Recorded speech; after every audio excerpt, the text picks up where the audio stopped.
First off, we'd really like to thank both of our parents for putting this on tonight. Shut up! I know the background is hard over here, but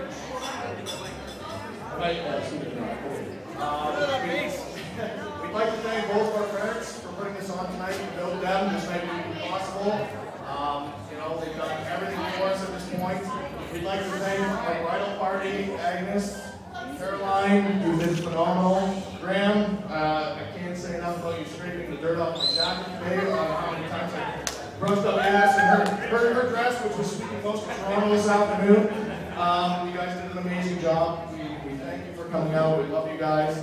I don't want to get into too many stories about the bridal party because we could probably hit on everyone and it would just go downhill from there. So I was trying to think of a story tonight to talk about Joanna and myself and at least come up with something funny. Most of it puts me in a really bad light. So I guess I just hit on some highlights. We met at a funeral, which wasn't a highlight, I guess, when most people get together.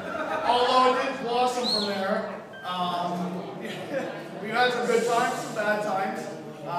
When we went to bridal class at the church, I really started to notice that we were going to make it out of most of the younger people in the group.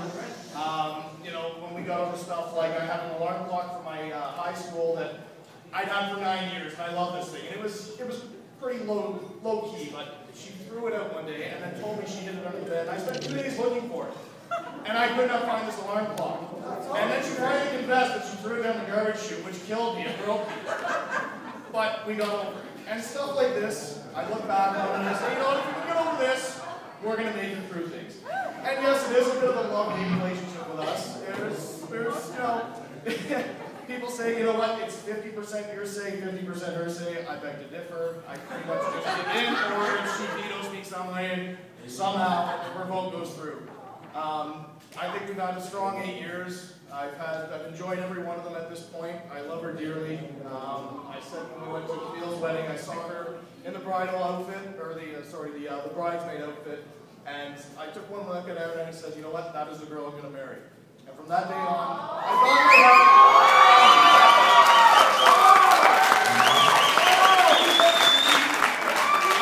thought I'm not a very romantic person, and I think the way that I actually proposed was pretty good. I don't know how much you get into the story. Okay, if you got 3 minutes, I'm going to go for it real quick. We decided, we went to New York, and Joanna fell in love with New York. For me, it was a first-time experience. Yeah, well, apparently she's been shopping there many times without her parents' consent, so it was a big spot for her to go. We went down, and we had a great time, and we actually went back, and I decided we'll do it on a boat, and we'll do it in the Hudson River in front of the Skyline in New York. Brooklyn Bridge. Well, okay, but it was on a boat. So I had a ring, and we were actually down at Sabina's house and Walter's house, and they were gracious hosts. Thank you very much. I wanted to talk about you tonight. Love you guys. They were part of the engagement. And I had the ring, and it was extremely hot. And I don't know if there was AC in the house, but I do remember I was sweating profusely. And Sabina kept taking me out and handing me a hairdryer so that I could dry my shirt off. And I was like, what are you doing? And I'm like, it's just hot. I had no explanation for the reason that I was sweating through my shirt like 6 times before I went out. So we get to the boat, and I'm getting really excited at this point that, it's going to happen. And Joanna sits on the boat, and I'm like, you know what, I got a really nice table in front of the boat, I ordered a bottle of wine, I poured a glass, and I think, all right, I'm going to go through the other 3/4 of the bottle myself. As I finish that, Joanna goes, I'm getting seasick, I think we should get off and go home. And I'm like, whoa, no, let's go to the deck. So we went up to the top of the boat, and we rode it out for a little bit on the top of the deck, and her sickness went away for a little bit. And we started to coast along, and I kind of worked up the courage at this point because I was the only guy that was going to propose on this boat, apparently.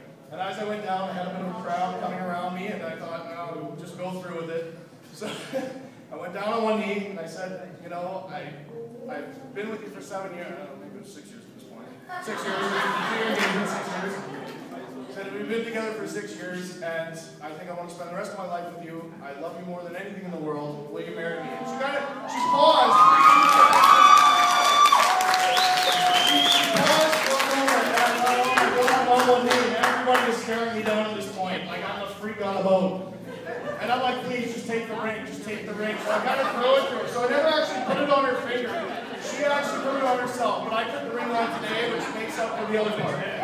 So, on the wrong finger, but you know what, that's fine. In the end, it worked out. I still got her, we still got married, and we're going to happily ever after.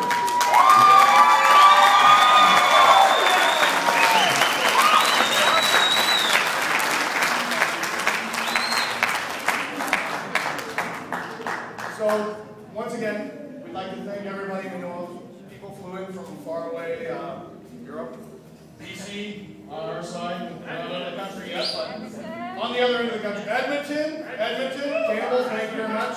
Subi. And we'd like to thank everybody. We really appreciate everyone being here.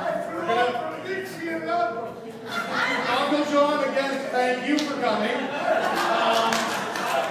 We're going to go ahead and cut the cake, and after that, I was a little disappointed to see that the Polish side of the room was not all dancing. I thought that there'd be a little